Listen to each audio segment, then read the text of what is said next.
opening remarks. Great. Mayor Pauley, go right ahead. Thank you.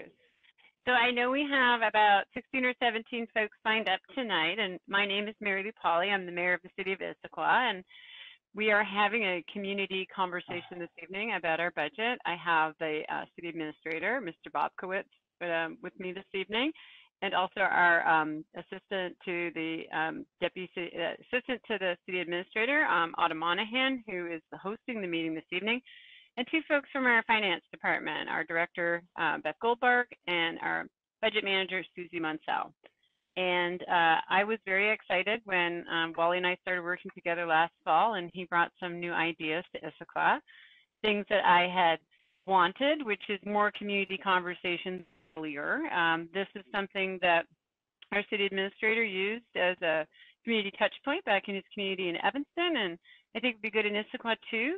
Budgets are complicated. This year is probably the most complicated in quite a long time. Even as a council member, I sat one term as a council member, it is difficult to understand municipal financing, even as you're sitting up on the dais and going through all of the information. So I think it's great that we'll have a couple of opportunities here to get some information out early before the budget and have a community conversation. So thank you for coming. I think we'll have a few more joining as we go, but I'm going to turn it over right now to City Administrator Wally Bobkowitz. Wally. Thank you, Madam Mayor. Good evening, everyone. Thank you for coming to this community budget workshop. We're about a month away before Mayor Pauley will be presenting her proposed fiscal year 2021 budget. And as she mentioned, we wanted an opportunity to kind of share some information with the community about our budgeting in general, about how the city spends money, and to ask you some questions and get your feedback. So as the mayor finalizes her budget presentation to the City Council at the end of September, we'll have the benefit of that feedback. Let me go through a few logistical issues first. Hold on just a second. Pull up the right document here. So first of all, thanks for joining us. Well, if you've called in or are joining us via video, everyone will be muted at this time. After our presentations, we'll open up for questions. You can raise your virtual hand. You'll find the hand button next to your name in the participant list, or type that you have a question in the chat box. We'll then unmute and call on you so you can ask your question or provide feedback. And we'd ask that you hold your questions till the end of the presentation. If you've joined us by phone, you will not be able to unmute yourself. You can press *3 on your telephone to raise your hand, and we'll call on you that way, and then press *3 again to lower your hand. You're welcome and encouraged to use your video during the call. The video button is next to the mute button at the bottom. Again, when the button is red, you're not on video. When it is black, you're on video. If someone is not on video, you'll see a circle with their initials.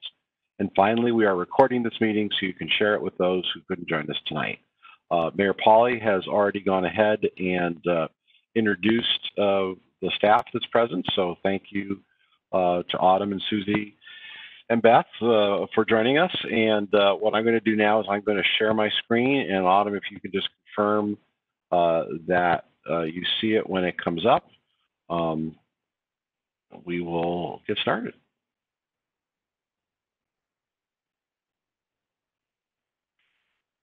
All right, can you see my screen, Autumn? Yes. Great. So just a reminder about the logistics and the buttons. Again, it's all pretty straightforward. The mic letter, the mic on the bottom, the video for mute, the screen share. You can see who the participants are. If you wish to chat to ask a question later, just use the blue button there. And then if you'd like to leave, then you have the red X. Autumn, can you see this little box with pictures as well? Yes. Okay, so I need to get rid of that. Oh, no, I only see your slide. You only see the slides? Okay, yeah. Great.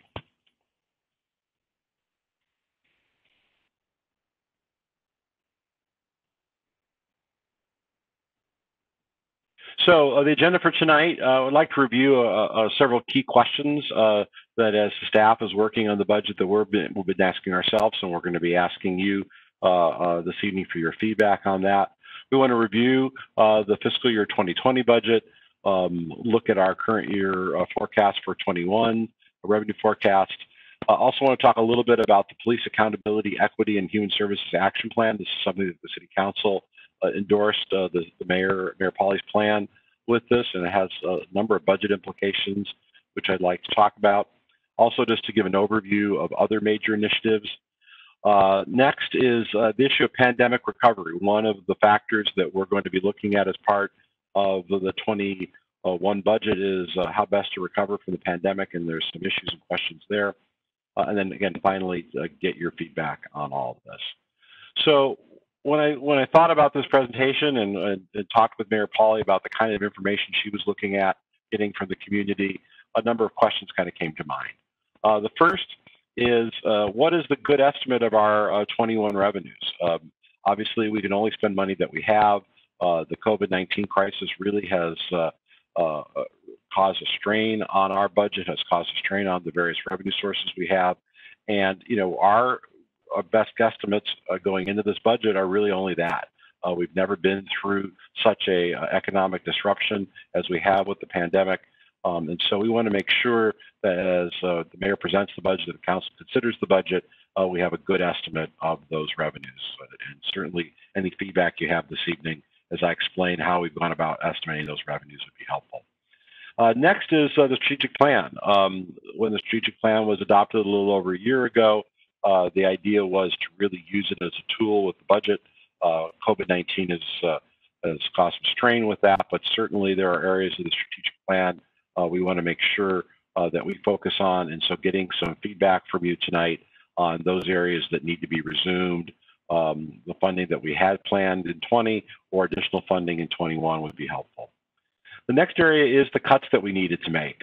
We estimated back in the early spring that the impacts of the COVID-19 crisis was going to be about a 20% hit on our general fund, or about $10 million.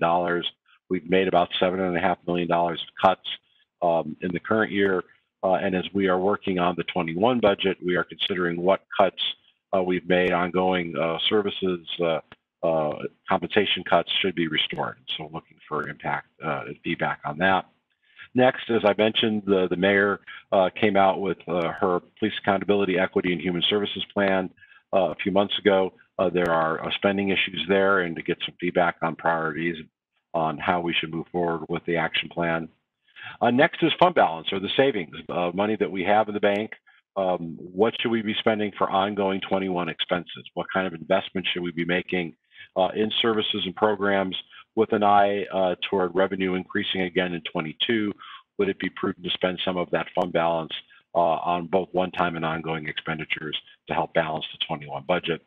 And then lastly, how to move forward with pandemic recovery, and what investments should we be thinking about making in fiscal year 21 as we deal with the recovery from the pandemic. So the budget schedule, on August 11th, we went to the council with the revenue forecast. Tonight's community outreach meeting is the second step in our budget process.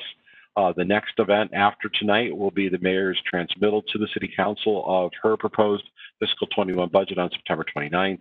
The city council will then have a number of budget deliberation sessions between October and November. There's an opportunity for public comment at each of those budget deliberation sessions. The mayor also plans to have another community outreach meeting on October the 7th to go through the proposed budget and to get community feedback. And our estimate that we will have council adoption of the proposed fiscal 21 budget on November 16th. So a key element to the budget, a key element as we move forward is the May 2019 Issaquah strategic plan. And at the beginning of this year, we were raring to go on a variety of initiatives to implement the strategic plan. And with the onset of COVID-19 in March, a lot of things were slowed down or curtailed. And so as we look at the budget for fiscal year 21, again, one of the questions that we're considering is what investments should we be making in the strategic plan? what should we be amplifying, what should we be restarting. And what I'd like to do at this point in the presentation is go through each of the individual goals of the strategic plan, just give an overview of some of the highlights, the key issues that we've been working on, and some of the constraints and obstacles that we see moving forward with each of those goals. This gives you a sense from the strategic plan of the goals. There are 6 of them: mobility, growth and development, environmental stewardship, social and economic vitality, city leadership and services and infrastructure. So the first area, mobility, the city's Transportation Advisory Board has been working on a mobility master plan for the better part of the last 2 years. We are coming to the conclusion of that master plan. That's a key element of the mobility goal in the strategic plan. One of the challenges moving forward is once the mobility master plan is adopted, what capital projects then can we move forward with? Funding from the city is an issue, funding from our partners. As the city is facing budget difficulties, so is every other level of government, King County, Washington State, the transportation agencies for bus and rail, all facing challenges. So as we look at next year in the mobility master plan, one of the challenges will be what should be the next steps. Also, given people working at home, there's certainly impacts to transportation issues in the community, and so we need to sort through that. Transit is a big question mark. Certainly, we have seen a tremendous decrease in the use of intercity bus transit, both by Sound Transit and King County Transit. And so what issues do we need to advocate on the behalf of the community to make sure that our intercity bus transit remains?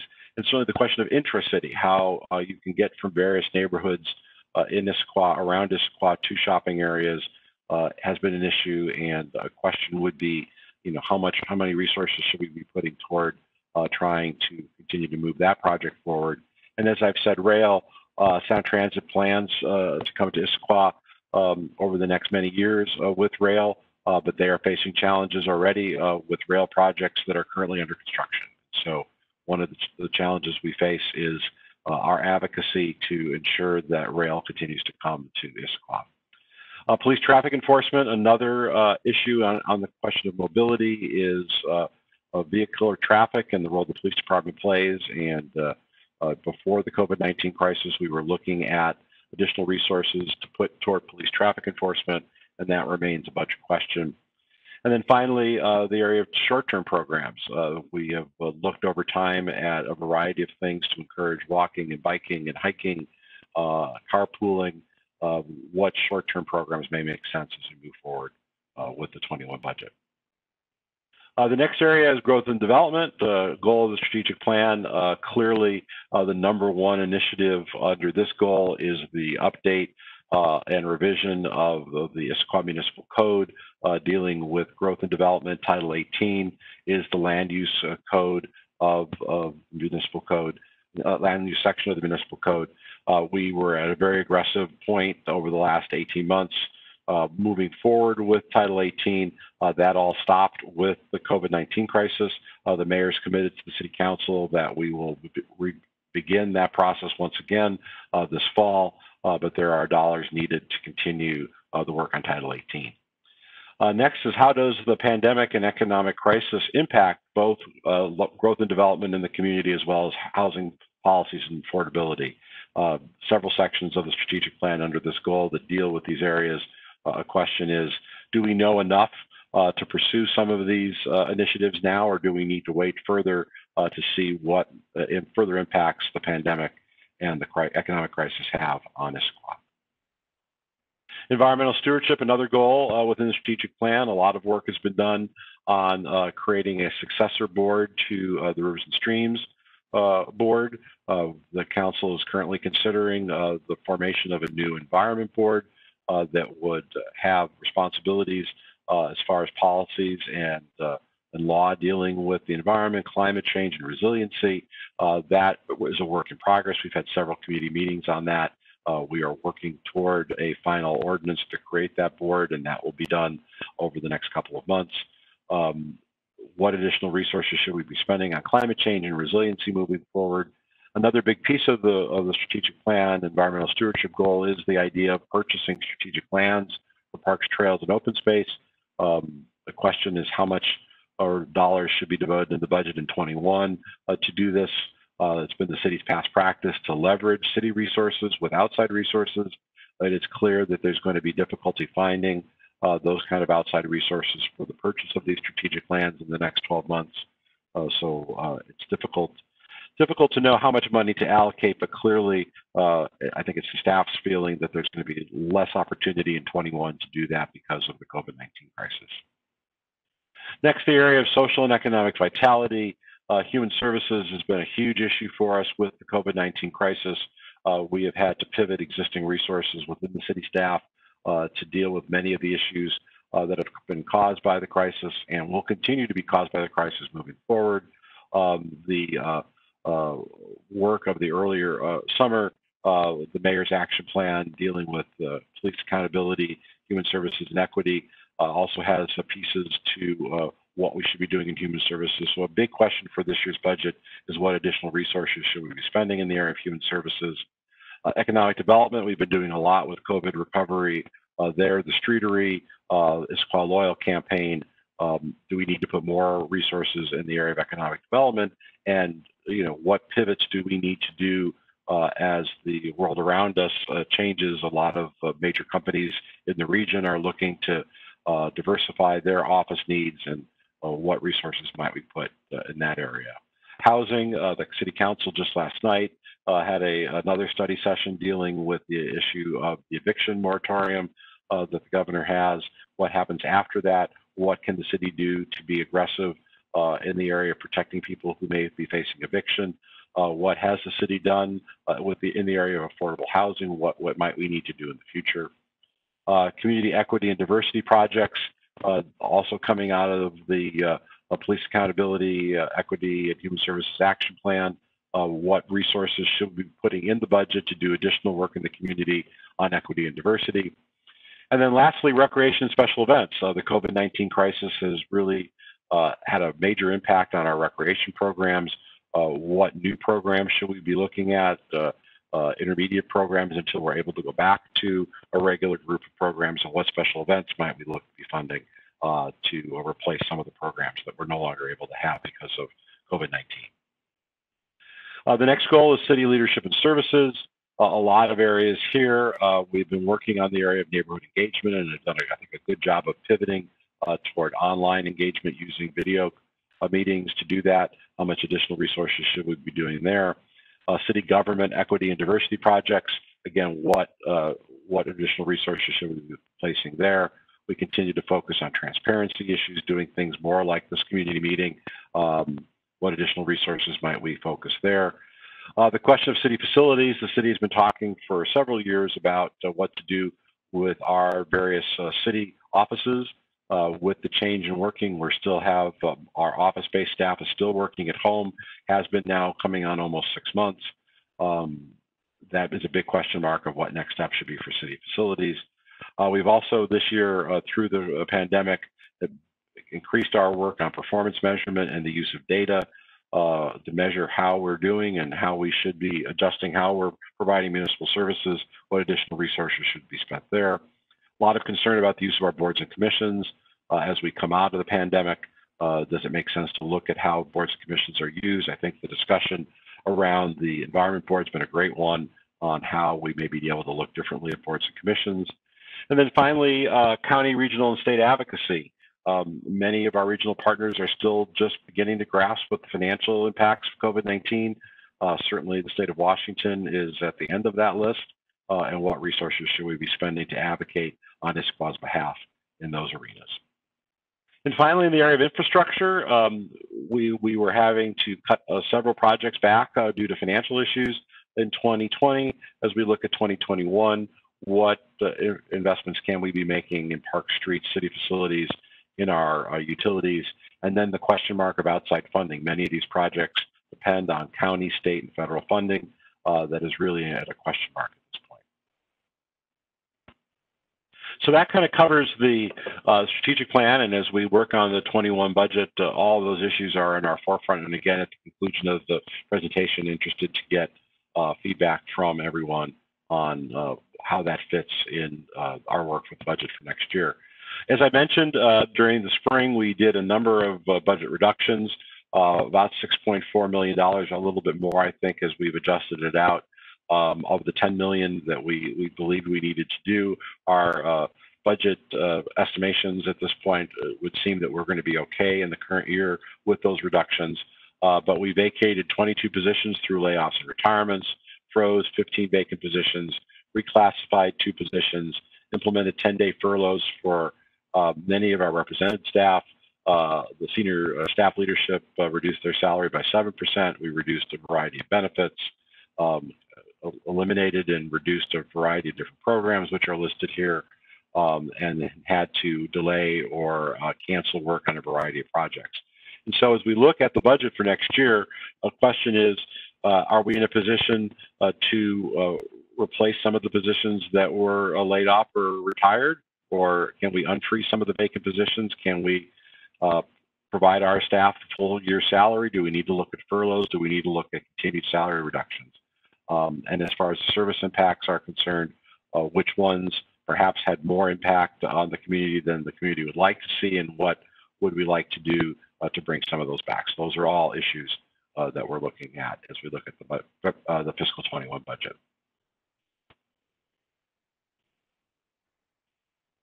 Next, I'd like to give just an overview of our adopted budget for the current year 2020. And as I've mentioned, we have made some reductions already to the budget, but I want to just kind of give a snapshot of what we do for those of you who may not be familiar with the specifics of how the city spends its money. I want to spend a few minutes talking about the various ways we do spend our budget. And so all the numbers you're going to see in the next several slides are from the adopted fiscal 2020 budget. I did not back out reductions that were made because of the COVID-19 crisis. If there are questions about any of the particulars, certainly I'm happy to answer them at the end of the presentation. But to give you an overview, the general fund, which is our main tax-generated fund that provides most of our regular services, is about almost $50 million. Our total budget, all funds, is about 3 times that at $143 million. As you can see on the pie chart on the right, included here are costs associated with our water, wastewater, sewer, and stormwater utility capital projects. We have special revenue funds and internal service funds, so that grows the budget almost a little over another $100 million.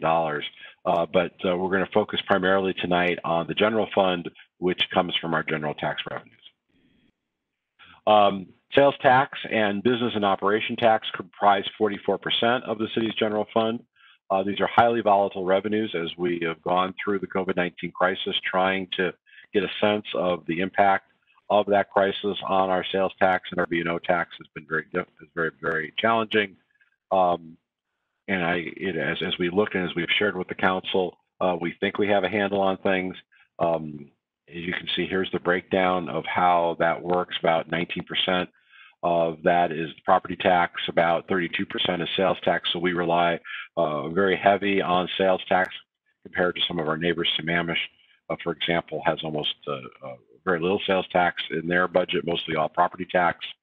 Utility tax makes up about 10% of our budget. The business and operation tax about 12%, and various fines, fees, charges for services make up about 27% or $13.6 million. Though many of those other categories, especially related to our Parks and Recreation programs, have been significantly hit because we've not been able to offer those programs. Sales tax, this just gives you a breakdown of different communities and how they rely on sales tax. Really, of our neighbor communities of size, only Tukwila has a larger percentage of its sales tax, of its general fund budget come from sales tax. Certainly Tukwila has a large regional mall, so that you see that we're at 32%, similar to Bothell and Redmond, and then Bellevue, Kirkland, Shoreline all drop from there. As you can see, Mercer Island 11, Sammamish, or excuse me, Mercer Island 16, Sammamish 11. So clearly about 20% change as a percentage of total general fund budget between Issaquah and Sammamish just in the area of sales tax.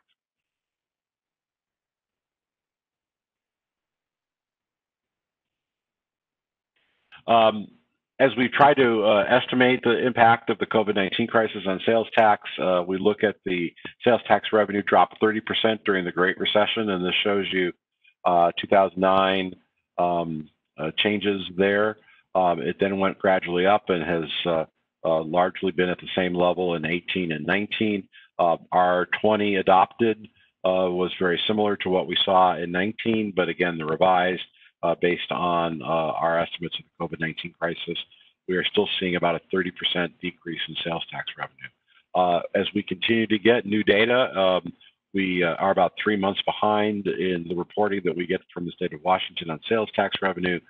So we're only now beginning to see the early summer months, and the numbers are encouraging, but still very difficult to know how this will all play out for the balance of the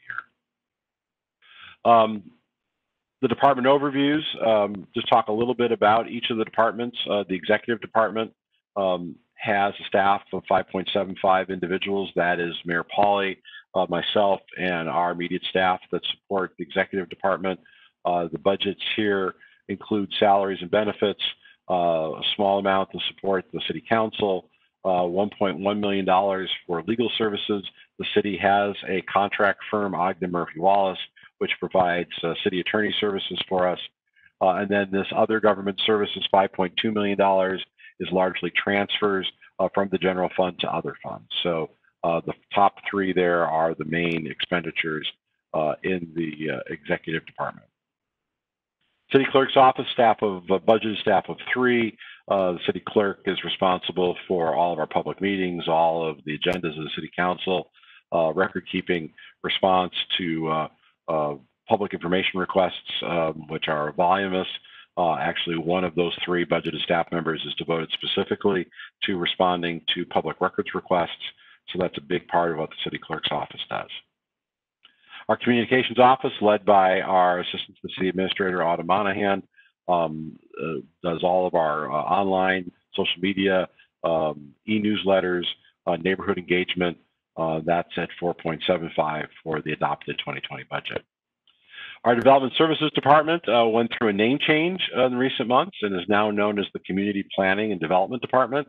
They have a staff of 31.63 individuals. These are our planners and our building officials and our engineers who oversee private development projects. And so you can see here the permitting staff, the land development staff, and long-range planning staff, a key part of what we do. Much of this is supported by fees and charges that are assessed against the people who are doing projects here in the city. So a good share of the dollars that you see before you are supported through those permit fees. Economic development staff, 2 members, budget of $488,000. This covers not only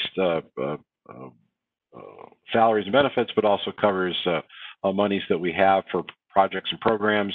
We receive a grant every year from the Port of Seattle, which is also included in this, which also supports our ongoing economic development efforts. Finance department, 15.25 staff members, a very traditional role of responsible for the budget and responsible for accounts payable, accounts receivable, payroll. We also have utilities, and so there are staff in the finance department that is responsible for processing, billing for our city utilities. This $2 million is largely staff support. There's revenue that was received from those utilities as an overhead cost, so it's not all general fund. They do receive revenue from some of our utility funds.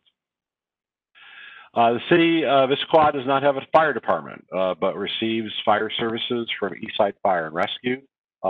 We pay a flat fee for fire services in Issaquah. That's this year $7.2 million. As we have been making adjustments to our budget because of the COVID-19 crisis, we have been able to make reductions in every municipal service except fire.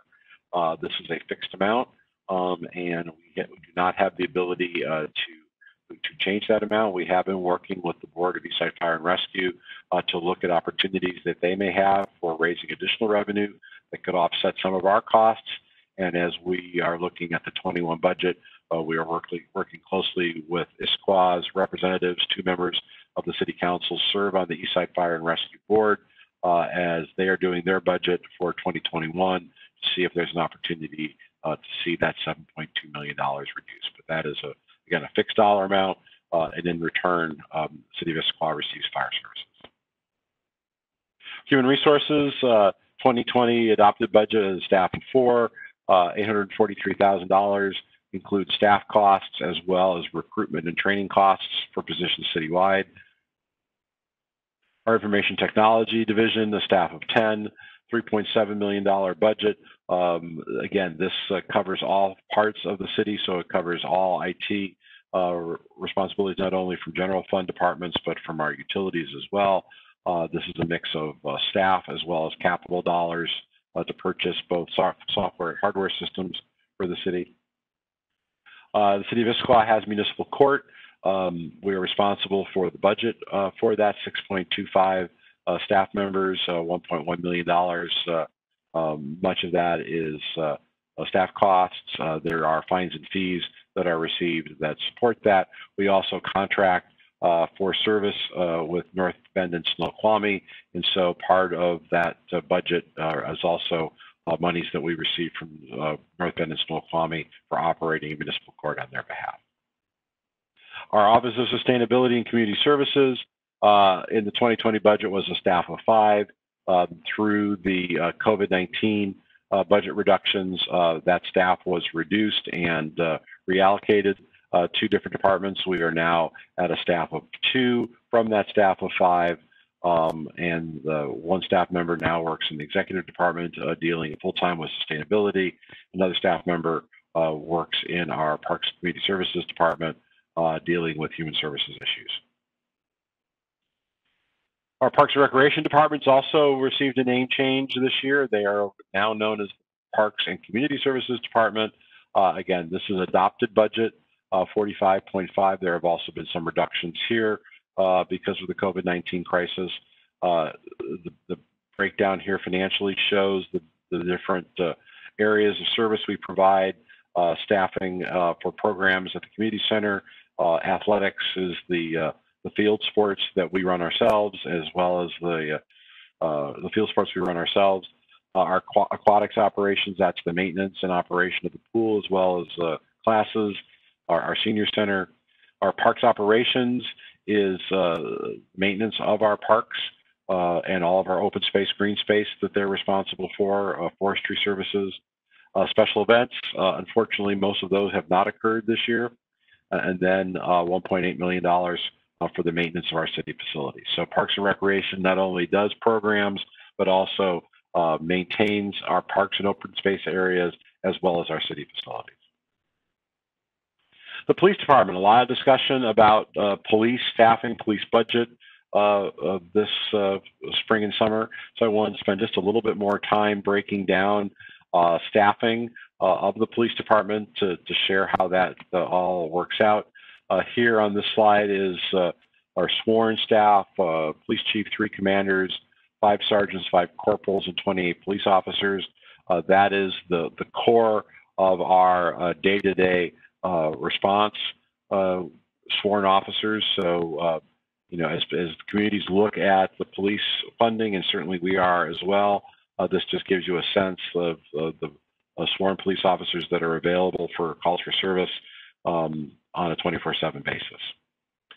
We also have a variety of administrative support staff. We have our own police dispatch. If you call 911 in Issaquah and need police service, we dispatch that. If you need fire service, it's a one-touch transfer so that Eastside Fire and Rescue can be dispatched. We also provide police records issues. They have their own responsibilities as far as public records requests. If an individual purchases a handgun or a firearm, they need to have that registered. If they sell or transfer, that's also a responsibility of our police records division. And then we also operate a jail. And so the jail has a number of jurisdictions with contract with us for jail space. We receive revenue from those jurisdictions, but we have a number of officers that are assigned to operate the jail. So all that taken together is 73.75 budgeted, adopted FY 2020 positions in the police department. Again, the budget for the police department, $6 million for patrol. Those are the officers that are able to respond for calls for service. $2.3 million for our jail operations, $1.4 million for dispatch, a little over $500,000 for our records, and then $1.1 million for the administration and other costs associated with operating the police department. Our Public Works Department is also going through a change this year. We have for a long time have had two departments, Public Works Operations and Public Works Engineering. With the 2021 budget, we will have one Public Works Department. Both the directors of Public Works Operations and Public Works Engineering have left us during the course of 2020, and so we are at this point going through a recruitment process for a Director of Public Works who we expect to have on board by January 1. The staff for those two combined departments is 61.5. We're responsible for streets, stormwater, water, sewer, fleet, and emergency management services. We have both engineers that work on these projects as well as field staff that provide operation and maintenance services. So we spend about $4.2 million on street operations, $5.9 million on the collection of stormwater, $18.4 million to provide water services. We have a pretty complicated water system here where we receive water from three different providers. Water comes from wells in Issaquah for many residents. It comes from the city of Seattle through the Cascade Water Alliance for many of our residents, and for some of our residents in North Issaquah from the Sammamish Plateau Water District. So there are three different providers of water. We provide service directly and bill directly for those who receive water from city wells and through the Cascade Water Alliance. Those from Sammamish Plateau are billed separately. Our sewer operations, again, it's the collection of sewage and the treatment of sewage. We send our sewage outside of the jurisdiction to be treated by the county, and so there are costs associated there. We maintain our own fleet, so our garbage trucks, our police vehicles, our sedans, our trucks of various sizes and shapes we maintain here in-house. And then within our Public Works Department, we also have dedicated staff person and materials and supplies costs associated with emergency management. Support services, this has also changed significantly since the adopted 2020 budget. We have made reductions in the number of staff as well as have reassigned those staff from a separate entity, which we've called support services, back into our departments. And so that has changed and will change as we move forward in 2021. So that gives you kind of an overview of where we have been in 2020, how we have spent our money, or at least how we budgeted to spend our money beginning January 1st.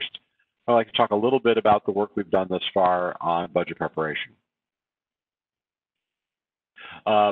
We are putting together a baseline budget that really is how much it will cost to continue our current mix of services in the next fiscal year. We've removed one-time items. We've updated salary, benefit, and contract costs. We've then looked at revenues, which we'll talk a little bit more about, and then from that decide if there is a surplus or deficit in the proposed budget. The general fund forecast, which we shared with the City Council a few weeks ago, we are estimating to end the year at a $1.6 million deficit. With all the reductions that we've made for the COVID-19 crisis, we still believe that there will be a $1.6 million deficit. We believe that there's sufficient fund balance or savings to cover that. And our initial forecast for 2021 shows us also not in balance with an impact on fund balance of about $800,000. So that's really where we start with this. I want to point out this concept again of fund balance. It's savings, basically unallocated dollars that the city has available through its general fund. we're looking at ending the year with a fund balance of $13.6 million. That represents about 31% of our budgeted expenditures. With a draw on fund balance for 21, we would look at ending fiscal 21 with a $12.8 million fund balance, or representing about 29% of expenditures. So what does all this mean? How do you look at fund balance? I wanted to share just a couple of things to give some perspective. So the city has a policy that says that we should maintain a fund balance of 15 to 20% of expenditures. So that's roughly between $6.5 million and almost $9 million. So if we go back to this slide, we are, even with the draw on fund balance in 21 at 29%, we are still above that city policy. Looking at the Government Finance Officers Association, which is what GFOA stands for, that is the Association of Finance Directors of both the United States and Canada. They have guidelines on a whole variety of financial policies, and their guideline for fund balance is a minimum of 2 months. And so for us, that would be about $7 million, or 16% of our budget, or about the low end of our own city budget policy. So again, looking at that $7 million as a minimum, the $6 to $8 million based on our policy, and we're looking at a fund balance of $12 million, it is reasonable to think that some fund balance could be drawn on for fiscal 21 to balance. I mean, we want to be cautious not to spend these one-time dollars on ongoing expenses, but as we look at the budget for next year and estimate what we may make up a year from then in 22, we think that's about $1 million. So one of the things that the mayor and the council mayor has to consider as she's presenting the budget, and the council will have to deliberate, is how much of that fund balance do we want to spend. The revenue outlook, again, this is something we shared with the council a few weeks ago. We're looking at the property tax recovering from any drop that may have occurred. Sales tax still being down from what was adopted, $15.9 million. We're estimating it'll be $13.6 million. Business and operations tax down about $800,000. Our utility tax about $200,000. Planning, permits, and licensing down about $300,000. Public safety and enforcement down about $500,000. Included in this is the safety camera that we have adjacent to the high school. That safety camera has not been working since March, and we have no date for it coming back online. So there are certain amounts of fees that have come from that we will not be seeing next year.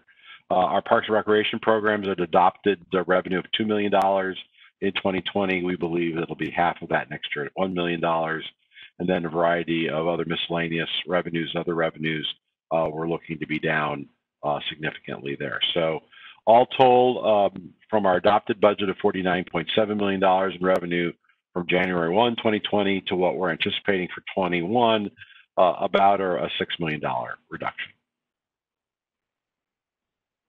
Property taxes should be our most stable revenue. It's typically a stable revenue. We've been a little bit conservative in what may happen in the current year. We will always get property tax that is due to us, but we can only book it in the year it's actually received. And so we still believe that we will see some slippage in property tax for property owners who are not able or unwilling to pay their property tax this year. And so we're seeing a little bit of a drop there. We still believe it to be about $1 million, but we're looking at that recovering in 21. Sales tax, again, I've already covered that, looking at a forecast of $13.6 million.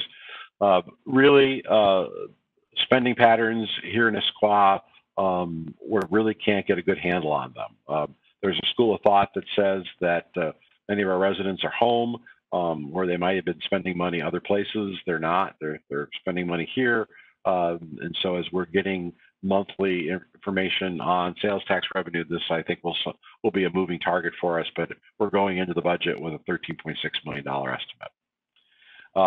Sales tax trends, just to give you a sense of what we've seen so far, we were actually doing really well before the financial crisis, the COVID crisis. We saw a 16% increase in February year over year. We went from a 16% increase to a 25% decrease in March. 16% decrease in April year over year. It seems to have leveled off in May at 6.3%. And I think early information we're getting about June is continuing to trend positive. So we're still looking at a 15.9% decrease in sales tax. As you look at what our sales tax by sector is, retail is a big part of that, accommodations and food, construction, a smaller part of that. Other really is the whole other gamut of other sales that occur in the community. This gives you a little bit of information about trends. Again, retail has been kind of all over the place for us. We've seen construction kind of be all over the place for us, and accommodations and food services have largely grown over the last few years, but are down significantly this year. More information about that there. The business and operations tax, we're assuming a 15% decline in the current year, recovering in 21. So hopefully that will be what we'll see as we move forward. Utility tax, we charge utility tax on most of our utilities. People have been home and using electricity and gas, and so that has been a positive, unanticipated positive. And so we are looking to end the year pretty close to what we had hoped to be at $4.7 million, and just looking at a slight decline in 21. Licensing overview, planning permits. Again, we've seen a decrease in that from the adopted budget, but we look to recover much of that and are looking just at a small decrease in 21. Public safety enforcement numbers. Again, this has been all over the place for us as well. We're looking to see a $500,000 decrease next year. Parks and Recreation overview. Again, talked a little bit about this already. Miscellaneous, the streamlined sales tax revenue. This is money that Issaquah has received from the state of Washington from a law that was passed several years ago. That has been eliminated in the state budget that was adopted earlier this year. Continuing to see lower interest rates and lower facility rental revenue, and so we're looking to see a decrease in miscellaneous and other revenues in 21. So the impact on fund balance, as we've talked about, looking at a $800,000 or $900,000 call on fund balance for 21. The mayor is also considering creating a designation within the fund balance for compensated absences. We have about $3 million on the books for money that has been earned by employees through compensatory time, as well as vacation and sick leave. And so we'll be recommending that we put aside $3 million designated for compensated absences as part of the budget. Other key revenue sources, the real estate excise tax. We've seen a decline significantly between 2006 and 2011. We've seen it grow again. Again, as we look at 2019 and 2020, 21, it's very difficult to know exactly where we'll sit. This gives you where we've been this current year, a 16% decrease in February, a 2.2% increase in February. That's one large commercial transaction there. March, 8.3%, and then a 57% decrease in April. So significant changes. We're looking at an average of about 22.5% decrease, and then a 38.6% decrease in transactions. Don't want to get too far into this school safety zone we've talked a little bit about already. The admissions tax. Movie theaters have been closed. We would receive a fair amount of money in admissions taxes, largely from a movie theater here in town. And so we are seeing a pretty significant decline there. That supports our municipal arts fund. We believe we have enough money to support that, those operations through 21, and we'll be recommending to do so as we move forward. The lodging tax, again, another industry significantly hit. The city is restricted to how that money is spent. There's a lodging tax advisory committee that makes those decisions, but that is down significant. The budget was $253,000 adopted for 2020, and our forecast for next year is $200,000 less, or $54,000. Motor vehicle fuel tax, a lot of this helps drive our streets operations. We're seeing almost a $200,000 reduction from what was adopted for 2020. So that is sort of a very high-level overview of how we've been spending our money, on where we see our revenue. Let me just talk a little bit here before we open it up for questions about some of the current issues that we're facing that may require additional expenditures. Mayor Pauly went to the City Council a few months ago with a police accountability, equity, and human services action plan. That action plan has a variety of initiatives included in it, many of which will require additional dollars. And I just want to go through them a little bit. And again, as we put questions on the table, where does this fit, and do these initiatives fit in the importance of how we spend our money moving forward? A number of things committed to by the end of the year, some of which will go into next year. A police department budget and operations review. So we have been doing that, looking at the police department's budget and making, the mayor will be making some recommendations for changes for the 21 budget. We will continue that into 21 for the 22 budget. A lot of the rest of this are process issues, the use of force review, complaint process, data collection. These are all staffing issues. The use of the school resource officers. Currently, the city and the Issaquah School District share the cost for school resource officer, and that is an ongoing discussion we're having with the Issaquah School District. The City Council has an initiative of reaching out more with the police department and spending time doing tours and gaining current information about police department operations, so that continues to move forward. These next two are also budget implications as we look at a citywide equity training curriculum for our employees. We are looking at budget costs associated with that. And then looking at our human services staffing, not only for the police department and what we can do to assist the police in their operations in the area of human services, but also what we can do to address human service needs caused by the COVID-19 crisis citywide.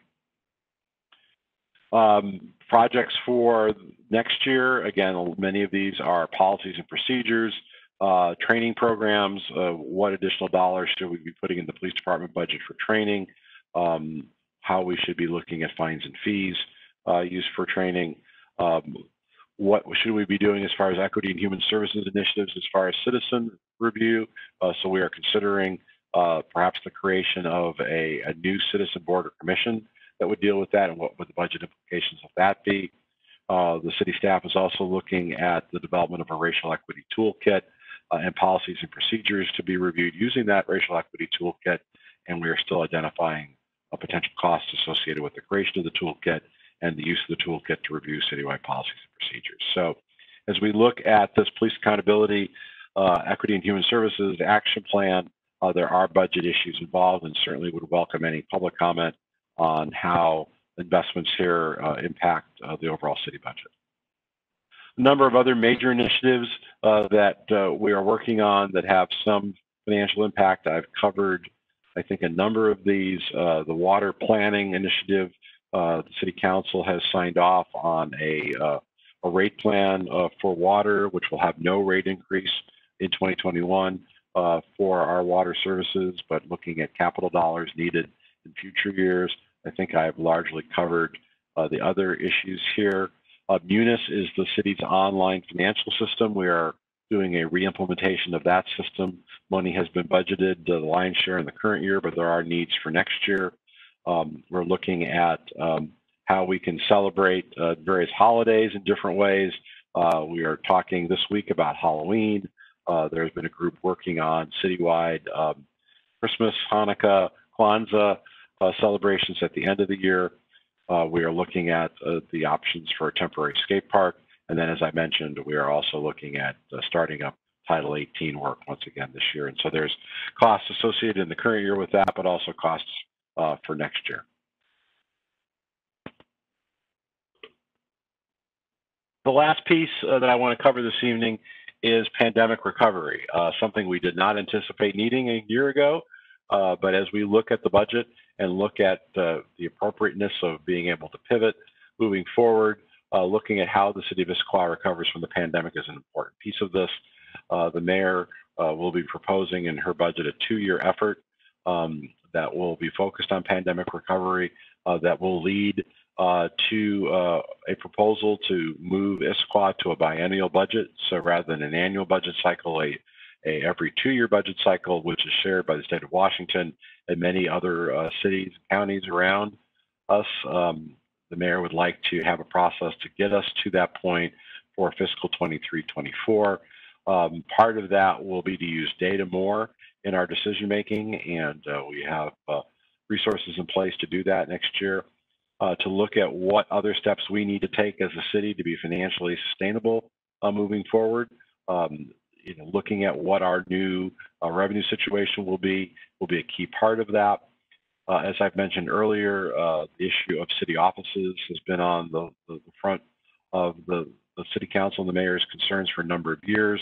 Having most of our office-based staff work from home these last several months and into the next several months puts those issues at question, but we do need to make some decisions. City Hall Northwest, our facility that largely houses our public works engineering and community planning and development staff, is in disrepair and needs either investments or needs to be vacated. And that was an initiative we'd started at the beginning of the year and suspended because of the COVID-19 crisis, but the issues there still remain. And then also another project that we've started this year, which we need to continue, and that is the continued realignment of some of our core city services. Efforts in human services, economic development, sustainability in the environment, transportation, and public safety are all things that we have made some progress on despite the pandemic. We'll continue to make progress in 21, but there will be a need to continue to focus on this and to really make some key decisions on how much of our budget should be spent in these areas. And again, looking for any feedback tonight from members of the public on these areas as we look to move forward. So again, let me just review the key questions. Looking at a good estimate of our 21 revenues, what areas of the strategic plan need to be resumed from our spending plan for 20 or additional funding, what areas of the COVID-19 cuts from 20 should be restored, what resources should we be spending on our police accountability, equity, and human services action plan, the issue of fund balance, how much of that savings should be spent for ongoing 21 expenses, and then finally, how to move forward with pandemic recovery. The mayor's thoughts, I think, here are a 2-year plan, but that really leads us into a lot of soul searching as to what has changed in Issaquah. What has the revenue mix changed? Are people going to continue to stay home? Will they continue to work from home? Will people work in smaller office spaces? What will be the impacts of transportation and transit issues here in the community? What should we be focused on as far as human services helping our residents most in need? All this will be part of a pandemic recovery plan. So again, review the budget schedule. We are at the August 26th committee outreach meeting this evening, about a month away from Mayor Pauley transmitting her budget on September 29th. Budget deliberations, which will be open to the public in October, November. Another community outreach meeting like this in October 7th to get feedback, with the hope that the budget is adopted on November 16th. So with that, I see that at least the 2 members of the public that were with us at the beginning are remaining, so thank you. Appreciate that very much. I will no longer share my screen, and we will open this up for questions. I see there's a few more folks. I wasn't able to see the Brady Bunch list with the PowerPoint up. But if you have a question or a comment, if you could just note that on the chat screen. I think Autumn participants have the ability to do that. So if you could just note on the chat that you'd like to ask a question, I'll call on you. And either Autumn, can people unmute themselves, or do they need to unmute themselves? They can unmute themselves. Great. It looks like our first question is from Connie. So, a comment question. That was awesome. That was really fun. It's like the world in 10 minutes. Then the other question is probably for finance, and it is about online purchases delivered in Issaquah to understand how much people buying online being delivered here impacts our revenue stream. What is the delay in that? Is that longer than the 3 months, or is that fitting in with your 3 months? So when would we expect to see if all those Amazon purchases are actually feeding us money? Beth Goldberg, our finance director, I was going to give her the night off, but she's here. Sorry, Beth. By the way, I think you're awesome. You're doing a great job. And it turned on her video, so I guess if you don't mind answering the question, that'd be great. No, I don't mind answering the question, and that is actually a good question. There's a 2-month lag, so we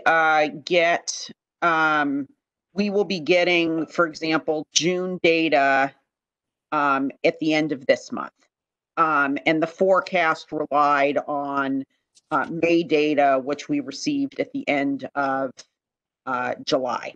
So I believe it is captured within that 2-month lag. So anything that's purchased online because of the destination sales tax, we're getting that sales tax. If you're ordering from Amazon, you have it delivered at your home here in Issaquah, we're getting that revenue. And I believe we get it within that 2-month time horizon. I could certainly follow up if there's a different answer. I think, frankly, that's part of why there's a 2-month lag, is because they have to remit it to the state, and then the state remits it back to us. So by the time those two steps happen, you're looking at a 2-month lag by the time we get the data and the payment from the state. Okay, and then to you again, you're showing a substantial permitting fees for next, and I don't feel like that will be the case. Can you tell me what you base that on? Yes. The development fees? Yeah, so when we're looking at the permit fee revenue, we're looking at two things. We're looking at what we would call routine work, house remodels, things of that, routine work versus what we behind the scenes call the whales, the outliers, the big projects, the Costco, the schools, the things like that. So when we're developing the forecast, both for 2020 adopted and then these revisions that we're looking at for 2020 and then 2021, we're looking at what's the pattern for the routine transactions and what CPD, formerly DSD, Community Planning and Department, has seen is that the routine work is actually keeping up because they had such a backlog that they're clearing out that backlog. So we're actually, when we first did the post-COVID forecast back in March, we took it down a little bit, the routine work down a little bit, because we figured like you of there's got to be some sloughing off there. But what we've actually seen in the actual data coming in since that forecast was developed is that routine work is largely holding up, I think because of that backlog. And then in terms of the larger projects, we did take it down for the current year, and that's reflected in the slides that City Administrator Bobkowitz presented. We took it down because there are some delays in some of those larger projects, but they're still moving ahead. But then some of the larger projects are actually finishing up this year, and so you're seeing a drop off in those for next year. There's still some large projects, just not quite as many as this year, and that is what is accounting for the decline between 2020 forecast and 2021 anticipated. Okay, perfect. That was beautiful. Now I'm gonna just one last thing, and then I'll leave my questions. And this one's for Wally. I heard you say that you put the support services back in the departments. Did I hear that correctly? Yes. Okay, that's it. Thank you. Did you have comments, or you want to come back later? Yeah, but I figured somebody else might have questions. All right. Well, great. Thank you, Connie. Hannah has a question. Let's see. Hi, can you guys hear me? Yep. Oh, cool. Perfect. Sorry. Okay. I believe I have like 2 questions, and I'll try to keep it short and sweet. The main reason I was here was I wanted to see what was happening with the police action plan, to see what the overall budget was going to happen with the police. I just wanted to make sure that there wasn't going to be any dramatic staff reductions with the Issaquah Police Department. The only reason I bring it up is, for example, last night, Como News reported that in Seattle, they didn't have enough police anymore to cover the 911 calls from last night when the precincts were attacked. And so they were actually trying to have to call in other departments. So I just want to make sure that if that situation is occurring, that if Seattle needs to use our officers, that we would still have enough.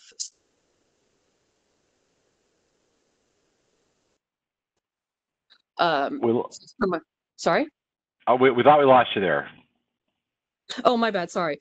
Oh, I guess my big question was, I just want to make sure staffing levels were not going to be greatly reduced with the financial budget. I just want to make sure there was not going to be a large hit to the police department's financial situation. And I didn't really see anything directly on your guys's on the police action plan of any actual dollars or any actual commitment to take away. So I was wondering, what is the kind of stance you guys are taking on that? Thanks for the question. We are not planning any significant change to the overall budget of the police department. There will likely be some reallocations, but nothing like you've heard of in Seattle. We are called from time to time to provide mutual aid to other jurisdictions. We are very stingy about that, quite honestly, given our staffing levels with the police department. So, the initial unrest that occurred in Seattle several months ago, there were several calls that we were not able to fulfill because we needed, first and foremost, to make sure that residents of Issaquah were safe. So the mayor's budget will address as I mentioned, the first parts of looking at the police department budget, but I don't anticipate anything to the size and scope that we've heard of in Seattle. Okay, perfect. Thank you so much. And thanks for being honest with me. I just want to make sure, because that was just really important to me. It's just safety. I'm kind of a safety nerd. I'm part of the CERT team and all that stuff. So big on safety. And then everything, you guys are doing a great job. My last question would be actually feeding off of the last one. I did have a question about the permits and collecting the permit fees from residents who are trying to do remodels on their home for local. Just say they're trying to do a kitchen remodel and a bathroom remodel. I was wondering, because most people right now, not having the jobs, not having just the same amount of money as they're used to, they're trying to improve their homes just because either the taxes have increased, they're just trying to make their home nicer, or they're trying to make their home sellable. So I didn't know if we should be using the increase of permits to something. I don't know if we should be, that's more of like a humanity situation, but I don't believe we should be collecting extra money for permits for people who are trying to do basic remodels on their home. And I'm wondering if we should reallocate that money to maybe helping with social services instead of going into other situations. If that makes sense. So sorry, and I ran on there. No, not at all. The mayor's budget will have some adjustments for fees and charges for our community planning and development department. There will also be additional human services positions. So, I think that it's going to be a balance, and we'll walk through those changes very carefully as the budget is presented to the city council in October. So we would encourage you to tune in, and at the second community workshop we have planned for that first week in October, we can walk through the details of what's in the proposed budget. Perfect. Thank you so much. And I appreciate all that you guys are doing. I was at your guys's the police action meeting, like I think a month or two ago. I'm so grateful you guys put this on. I know I appreciate all the time you put into this. So thank you very much. Great. Thank you for calling in. Any other questions? Yes, this is David Kapler. Mr. Kapler, how are you tonight? Great. Very, very thorough review tonight. A lot of work went into it. I hope you can recycle this and get a lot more people to see it and a lot more people informed. But thank you very much. Well, I did try to go to log in. I went to the city calendar, and this event had already fallen off or something because it wasn't on the meetings section on the city website at 6 o'clock. Oh. So I'm not sure what happened there or whatever. I have one question at this point. I've got several comments later, but one question is, I know we're trying to get some of our Bergsma purchase money back from the state, which is over $2 million. I want to spend that again. I have some ideas, and I think others do as well. Connie does, whatever. Where does that, if we get that money back from the state, is there some fund it's going to go into, or do we need it to cover a bunch of other things, or if we know? We don't have a specific date when that money will be coming, and so my understanding, and Beth, please correct me if I'm wrong, is that that is not anticipated in the budget as we're looking at the 21 budget. Is that correct? Yeah, if we receive the money, it wouldn't be until 2022. So there'll be no impact, good or bad, in 21. Yeah, and the intent when council adopted the Bergsma purchasing plan, you might recall that we used fund balance because we had a high degree of confidence that we were going to get the grant money from King County, and then we felt pretty confident that we were going to get money from the state. And so we used fund balance because it's easier to replenish that than if we had incurred debt for those costs. So the intent at the time, and we'll have to reevaluate, at such time that we're successful in getting the money. But the intent at the time had been that it would replenish fund balance when we received those funds. Mr. Kepler, any other questions or comments? No, that's no, not at this time. Great, thank you. Any other questions? All right, well, why don't we move to comments? Connie, you want to start? Oh yeah, but I'm going to go really fast because that was a huge amount of material, which I love, but it also makes for a huge number of comments. So if you don't understand what I'm saying, stop me. Mobility Master Plan. For my point of view, Mobility Master Plan continues us along the pathway that we have been on in our CIP with very little ability to change where we're going anyway because we don't have the money. But if I was to focus money from the Master Mobility Plan, it would be toward safety improvements and local neighborhood improvements, because I think people are feeling a little less safe in their homes because they're in their homes more now. Yes, on updates to Title 18, which would include 16 and 13 because they're all integrally connected. And I think that some money being spent toward getting more volunteers in a variety of places would help us offset some of the staffing that we have had to lay off, especially in that like part-time parks workers. So I probably wouldn't in the wintertime hire those workers back. I would try instead to engage the community to do the work so you never have to hire some of those workers again. Then for affordability, I would like to spend the money to keep people in their homes rather than spend money to build relatively expensive new things for more people to live in. And so, yeah, I'm talking about the housing on Newport. So I would prioritize that money into different sorts of social support. And I think that's about $5 million. I would also I would emphasize the quality of the electrical and internet grid, because I think one of the problems that you have seen over and over that people are having is the quality of the internet that we have in town is spotty.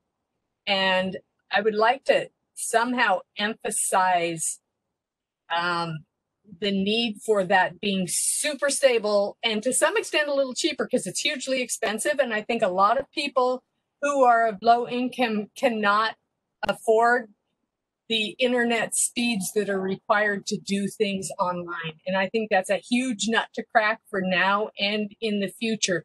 So I would like to focus on that as a problem solving situation. And that also is the neighborhood engagement component. Neighborhood people might engage, but they don't know where to look. They don't know what's going on. So I think you need a better mix of simple, stupid, put a sign up, say we're having a meeting at a certain time, this is how you get there. And then you have to make sure that people actually have the equipment in order to be able to engage if they can't engage in person. So I'm not sure exactly how you solve that. The simple, stupid signage is easy, but both the internet and the tools. Now, it could be that you use some of your big empty buildings that actually has internet and has capacity, and you space people 12 feet apart and you allow them to be at a meeting virtually because they can't do that out of their own homes. And maybe you could provide that as an option. No idea if it's possible or not. I can't read my own writing, so I'm going to skip it.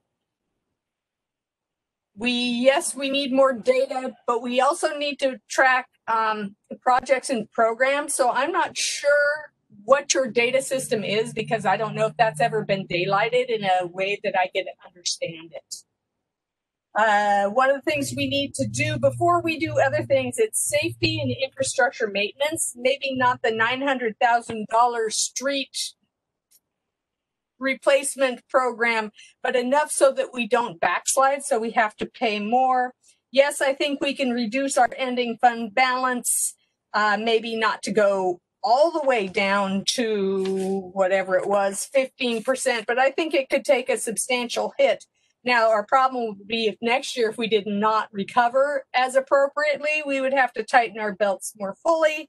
I think you need to keep the people that you have on at their full salaries, and then you try to figure out a system that you can create a structure that needs the right amount of people so that you can be sure that you're right sizing correctly. Okay, covered that. Attorney fees are crazy, so we need to stay out of lawsuits, which comes from the code, because that'll give us $1 million. I love Gus. Gus is great, along with finance. I wrote that down as your own line item here. People like the courts, the police funding. I don't think you want to reduce the police funding, but I think you can emphasize where you want the police to be focusing. And that would be safety, and the mental health situation in the combination with social support and mental health is good. Transportation needs to have its own process and structure and data system included. Then thanks for a baseline budget.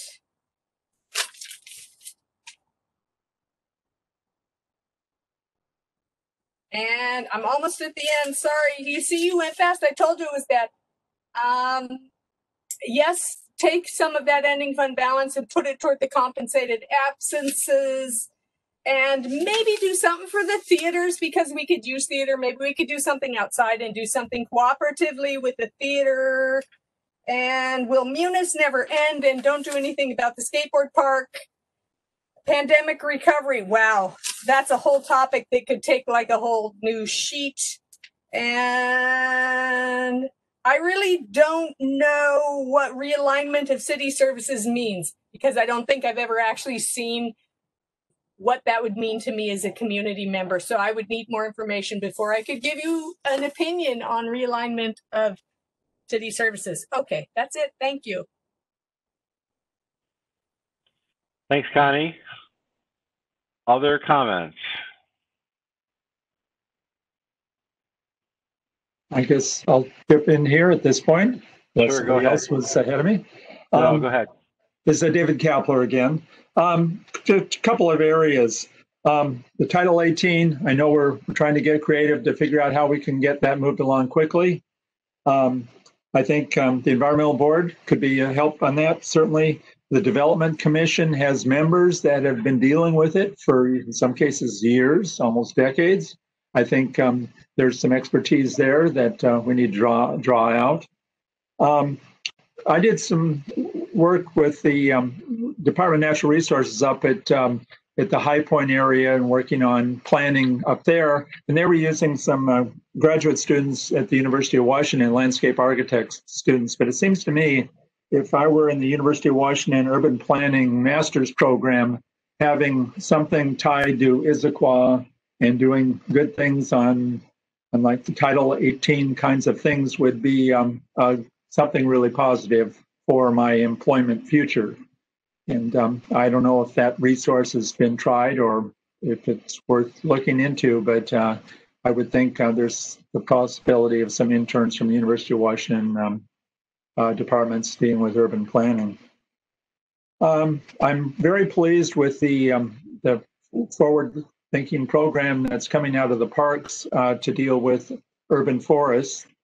And they are managing much of our forests, but at the same time, homeowner associations have quite a bit of special lands. The HOAs got stuck with the stuff that wasn't developable because it was wet, steep, sliding, whatever.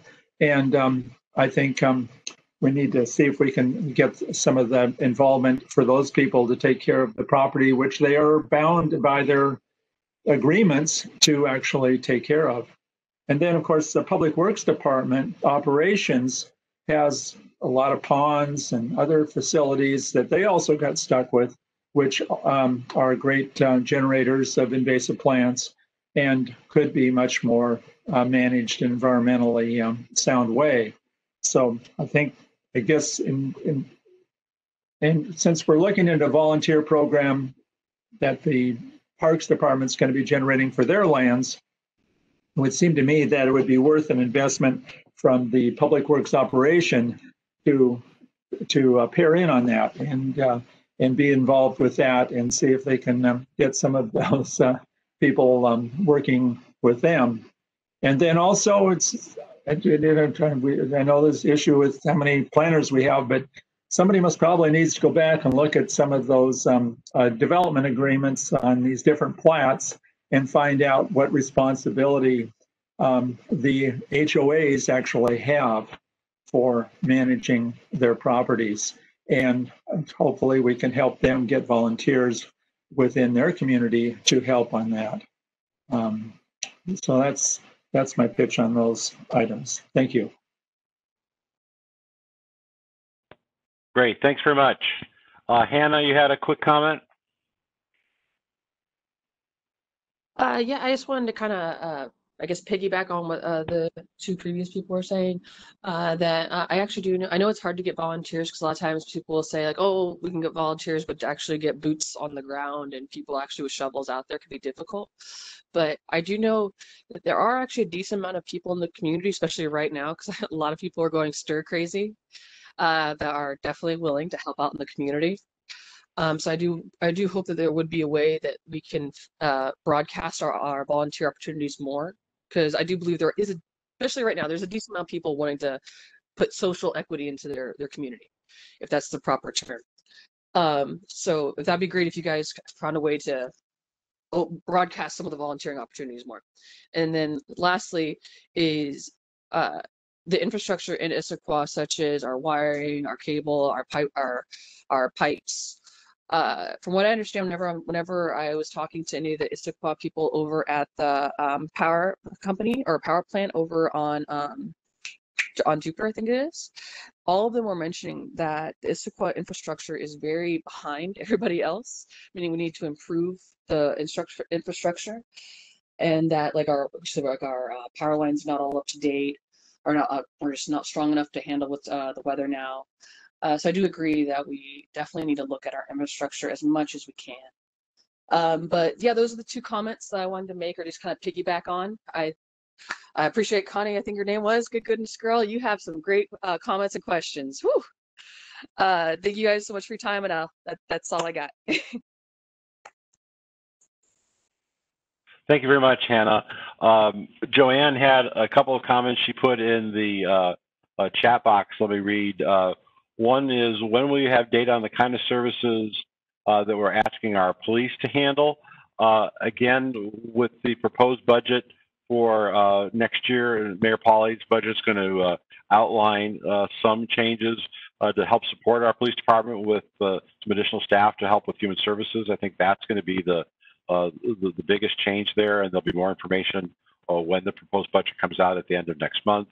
The other question was, which department addresses the elderly population and the senior center? It's our Parks and Community Services Department. They operate the senior center. With the COVID-19 crisis, we've had a limited availability for services. I know that our staff is trying to be as creative as it can. We continue to provide daily meals through the senior center, but we're looking at other opportunities to do that.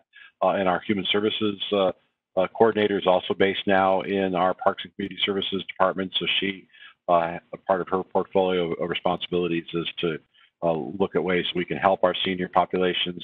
We do have utility discount programs for seniors, and so we have been working to continue to publicize that over time, but all that comes through our Parks and Community Services Department. I hope that answers your question, Joanne. If you have other comments or questions, please feel free to share them. No, thank you. It was a very thorough presentation.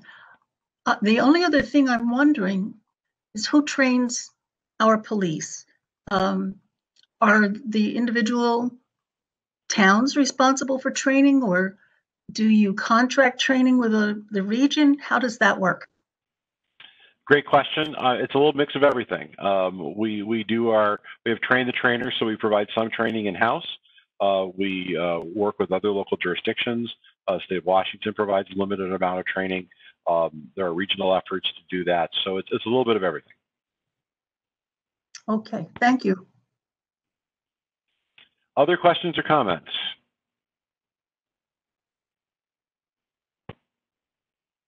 Going once. Going twice. Wally, before this is the mayor. Before we leave, I'd like to make some closing comments too. So of course. To let you know. Of course. So we'll say 3 times. I see something from Hannah. Oh yes, Hannah, you should talk about the Police Academy for social. Hannah, can you finish that? Sorry, I meant the Citizens Police Academy. They are a great source to use if you want to see how the police in Issaquah are trained. I went to their program. It's 1 day a week for 10 weeks, and it's like 2 hours a meeting, 2 or 3 hours. It goes in great detail. They tell you everything they do. You can even do a ride-along with the police officers. It is a great tool if you ever have questions about the police officers.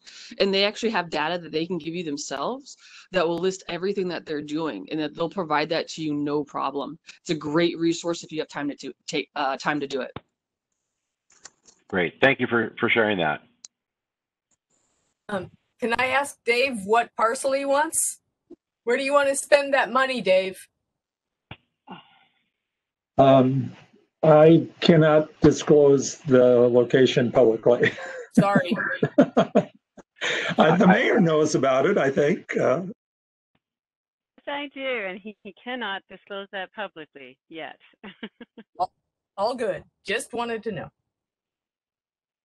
All right. Well, I'm not seeing any other questions or comments. So Mayor Pauly, would you like to wrap things up for us? Oh, sure. I have a few thoughts I'd like to share.